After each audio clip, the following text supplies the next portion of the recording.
अस्सलाम वालेकुम प्यारे बच्चों, कैसे हैं आप सब। बेटा सबक जो है खुलूस, इसकी पढ़ाई हम कर चुके हैं। तो आज हम करेंगे इसके सवालात के जवाबात। ठीक है, ये मैम ने आपके लिए बोर्ड पे लिख दिए हुए हैं, तो आपने अपनी नोटबुक पे भी लिखने हैं। ये मैम ने डायरी भी साथ में लिख दी है और अब मैम आपको पढ़ाती हैं। ठीक है, तो सारे बच्चों ने अच्छे से अपना काम याद करना है। डेट भी मेंशन मैम ने कर दी है। डेट है आज 27 नवंबर 2020। ठीक है, और दिन है जुमा। तो सारे बच्चे मैम आपको पढ़ाती हैं।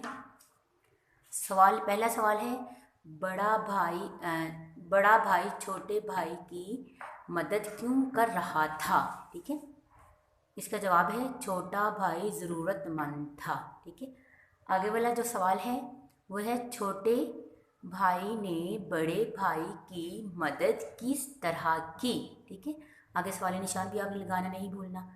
इसका जवाब है छोटा भाई अपने बड़े भाई के खेत में अपनी पकी हुई फसल की गांठें रख रहा था। ठीक है, तो ये आज का आपका काम। 2 सवाल हैं और कल इंशाल्लाह 3 सवाल मैम आपको करवाएंगी। तो आपने इसको अच्छे से अपनी नोटबुक पे लिखना भी है और इसकी प्रैक्टिस भी करनी है। ठीक है, अपनी लिखाई पे तवज्जो देनी है और जो बच्चा अच्छी राइटिंग में लिखेगा उसे मैम स्कूल ओपन होने पर अच्छा से गिफ्ट भी देंगी।